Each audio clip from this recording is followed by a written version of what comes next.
Well, visual stress can be caused by a number of different visual dysfunctions. If you're prescribed a pair of glasses, you've got one of three visual dysfunctions. You're short-sighted, or you're long-sighted, or you have something called astigmatism. But your eyes have 8 or 9 other functions that need to perform well to get the maximum out of, let's say, your reading ability or your performance in school, or for that matter, coordination difficulties as well. An awful lot of children are suffering because of visual stress issues unnecessarily, and very often vision is overlooked in school. Very often it's the last thing that is looked at if a child is not doing well in school. Children with visual stress might see lines as being fuzzy, see words moving. They might just generally, whenever they're looking at reading, their eyes might get tired. They might lose their place. There's a very well-known pediatric consultant in America called Dr. Philip Scavara, who would specialise in ADHD. And he would say that 20% of the children that he sees have nothing, only a visual problem, which is an alarming statistic. Symptoms of ADHD are very similar to some of the symptoms of visual dysfunctions. The one that I'm thinking of is convergence insufficiency.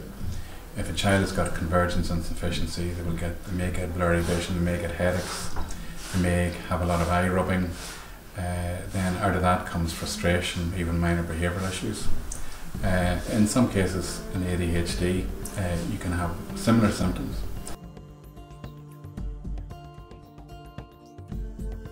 The work that we do is a little bit unique. We've had 3 people from the States, we've had 2 or 3 people from France, Geneva and Switzerland, England and Wales obviously. In Austria, for instance, you can't have an educational psychologist assessment or an occupational therapy assessment without a full visual assessment. So there is a communication in Austria that we don't have in the UK or Ireland.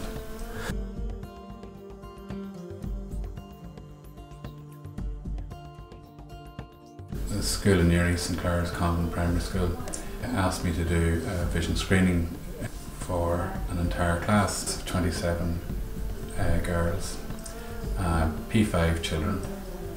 Whenever I went in, there were only 2 wearing glasses, and there are now 17 girls in the class wearing glasses.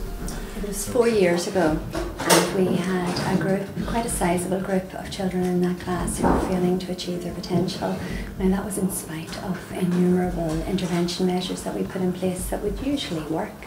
So I had a conversation with Michael, and he felt that a whole class visual screening might be interesting, and indeed it was, because there were 27 children. They were primary 5 at the time, and out of that group 13 of the children were prescribed glasses, be it the orthoscopic coloured lenses or ordinary more traditional glasses. A further small group were prescribed a programme of visual exercises. 83% of the group who had been prescribed glasses had significant gains in their reading ages, which was really amazing for us. And at the end of primary 7, so at the end of that 3-year period, we were delighted to see that every single child in that group, the 13 and the children who had the exercises, had achieved their full potential.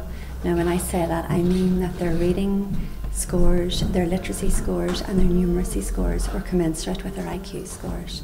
And that was really an incredible achievement. And I suppose it just made us realise that the first thing you need to check is, are they seeing properly? And now, as a school team, our first port of call with all our parents is always get their eyes tested. One of the girls from St Clair's, Emer, she was a very bright girl, very intelligent girl, but she wasn't performing at the levels that was expected of her. There were 2 major factors visually. One was that she had poor accommodation, and that is focusing ability. She had a delay in her focusing ability.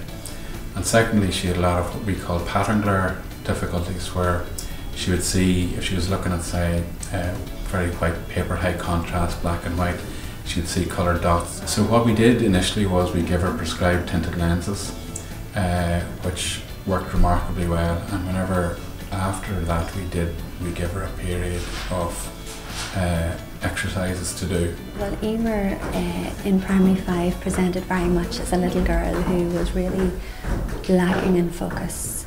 You know, we knew there was ability there because orally she was very coherent and expressive, but really when it came to producing the work it simply wasn't happening with her. So her mum obviously went through Michael and the orthoscopic lenses came on board quite quickly, and after that it wasn't immediate for her but just a very gentle settling, and with the result really that she could then apply herself to her work, and then we saw the lovely potential coming through. We had been working with Emer on her reading. Emer would be able to read and had the ability to read, but if she looked up, and it took us a while to realise it was after looking up, if she looked away from the page to look back, she stumbled and stuttered, and you were thinking, she has no attention here, what is wrong? But one of the days I observed her reading, she didn't realise I was watching her, and rather than reading the book as you ordinarily would, Emer had the book like this and was reading up into the spine. So I queried with her, you know, what was going on, and that was the biggest revelation when she told me that to read a book she had to tilt it 90 degrees and the words danced. At that stage I was thinking all sorts of things. I don't even know that sight was one of the things I was thinking of. So I contacted the school, and Michelle Monaghan then said she would recommend speaking to Michael Gilson. So we rang Michael, and Michael very quickly saw us. And those tests to me were a revelation.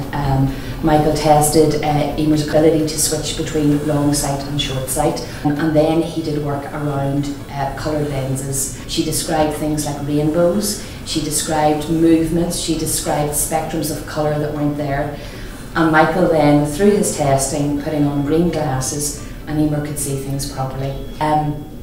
Shortly after getting then the green glasses, we started to work on the accommodation, which was Emer's ability to refocus between short sight and long sight, or near and far.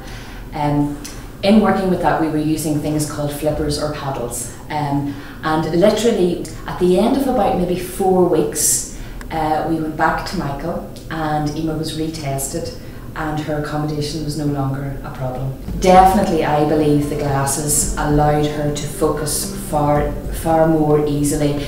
After a year of us working together, you know, she didn't do it alone. Emer ended up with her A. Not only did she end up with her A, but she surpassed, you get a pass mark, Emer really surpassed that pass mark. So we were delighted, but that would absolutely, I'm 100% sure, that would not have been possible without the eye exercises and the glasses. And that would be a similar story to many of the children that I would see. It's a huge big confidence issue for them as well. They realise that it's not an intelligence problem, it's something as simple as a visual issue. And whenever the children realise that themselves, it's a huge boost for their own confidence.